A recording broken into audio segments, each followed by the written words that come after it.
लोग पूछते हैं 2005 की बात आप आज 2021 में क्यों कर रही हैं, क्यों बता रही हैं।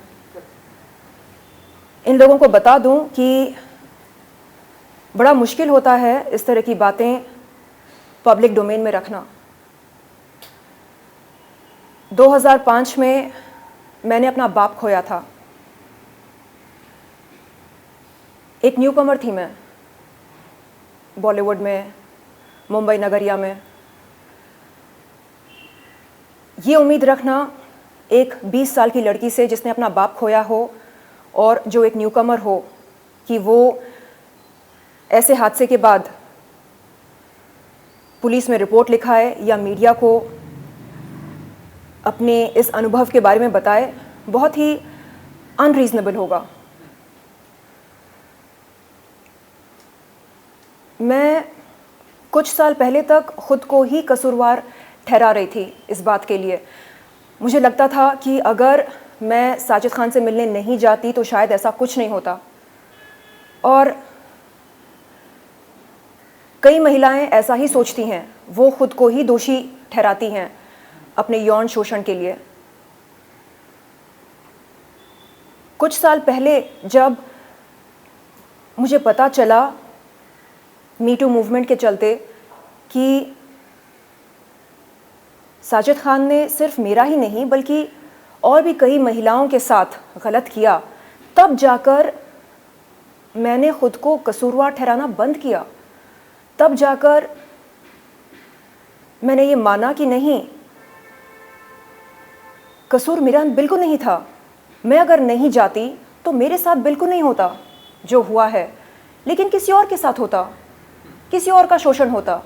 तो बात यहाँ पर मेरा, उसका, इसका, तेरा बिल्कुल नहीं है। बात यहाँ पर हम सब की है। तो आज मैं आपके सामने बैठी हूँ इसलिए नहीं क्योंकि मुझे साजिद खान को सबक सिखाना है, नहीं, इसलिए क्योंकि मैं सोशल अवेयरनेस क्रिएट करना चाह रही हूँ। मैं चाहती हूँ कि आगे चलकर किसी भी महिला का शोषण ना हो बॉलीवुड में, किसी भी महिला का फ़ायदा ना उठाया जाए, ख़ास तौर पर उन महिलाओं का जो छोटे शहरों से आती हैं बड़े सपने लेकर। ये मेरा उद्देश्य है।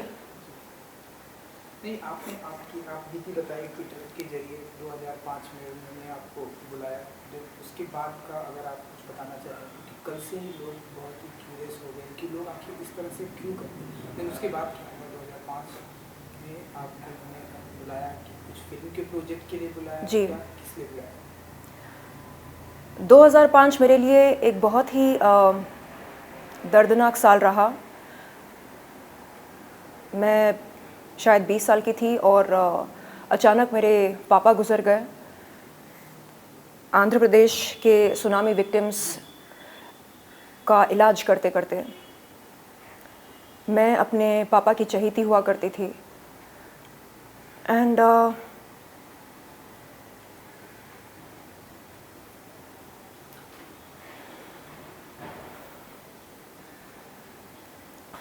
उन्हीं दिनों साजिद खान का कॉल आया था। उन्होंने कहा कि आपसे मिलना है, एक फ़िल्म करनी है आपके साथ। मैं बहुत खुश हुई ये सोचकर कि उनके साथ काम करने का मुझे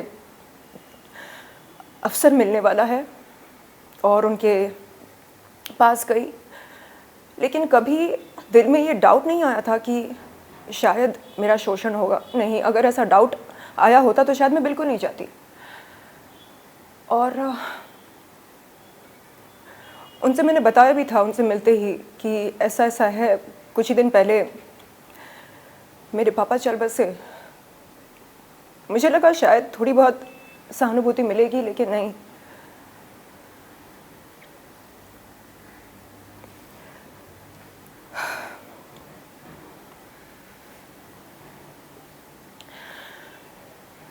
लोग कहते हैं ठीक है ना, लिंक दिखाया तो क्या बुरा किया।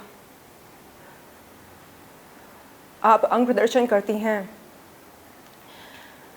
आप सेक्स सिंबल हैं, आपके लिए बहुत आसान होता होगा किसी का लिंग अपने हाथ में पकड़ना। एडल्ट कंटेंट क्रिएटर मैं अब बनी हूँ। 2005 में मैं केवल एक महत्वाकांक्षी अभिनेत्री थी, एक एस्पायरिंग एक्ट्रेस थी।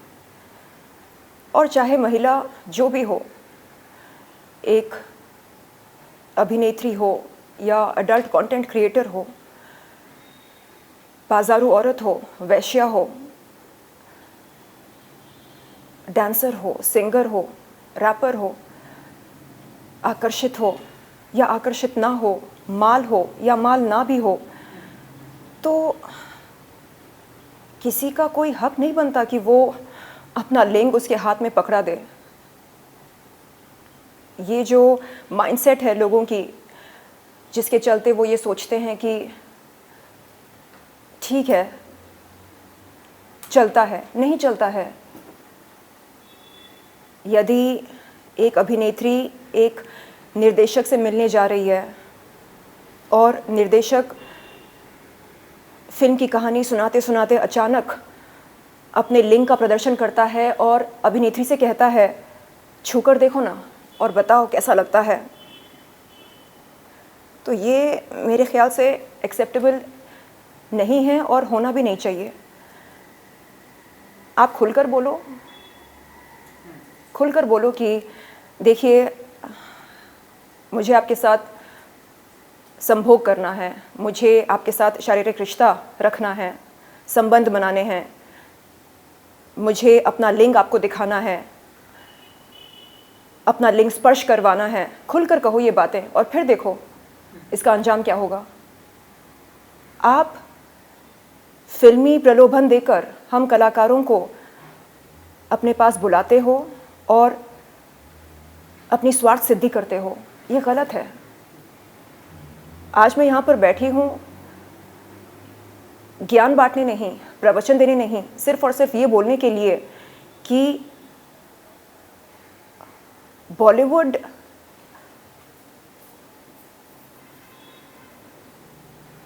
के तौर तरीके ये अगर मुझे बहुत पहले समझ में आ चुके होते तो शायद मेरा अनुभव कुछ और होता। लेकिन न्यू कमर्स को कोई बताता नहीं है कि देखो, डिनर के कई सारे मतलब निकलते हैं, बचकर रहना। देखो, कोई निर्देशक या निर्माता अपने पास बुलाए काम के लिए तो अकेले मत जाना, साथ में बॉडीगार्ड को लेकर जाना। इस तरह की ट्रेनिंग हमें कोई देता नहीं है।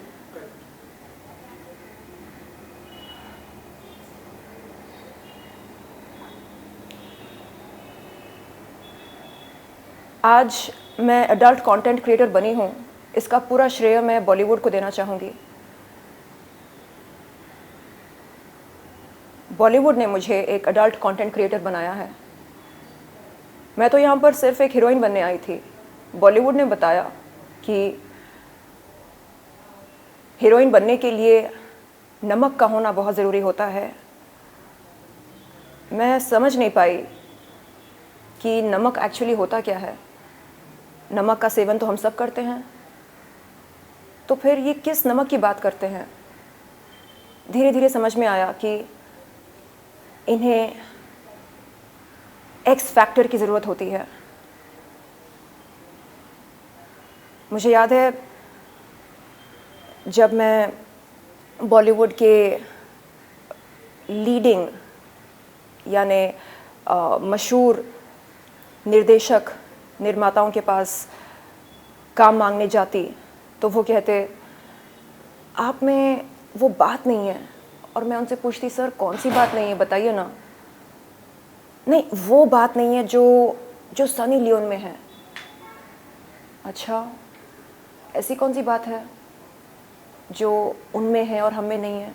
नहीं, वो एक मशहूर पॉर्न स्टार हैं। आप कौन हो? आप तो एक मामूली एक्टर हो। अच्छा, आज मैं उन सब से पूछना चाहती हूँ कि आज आपकी क्या राय है मेरे बारे में। लो, बन गई मैं आपकी अपनी देसी सनी लियोन। अब क्या कहना चाहेंगे आप?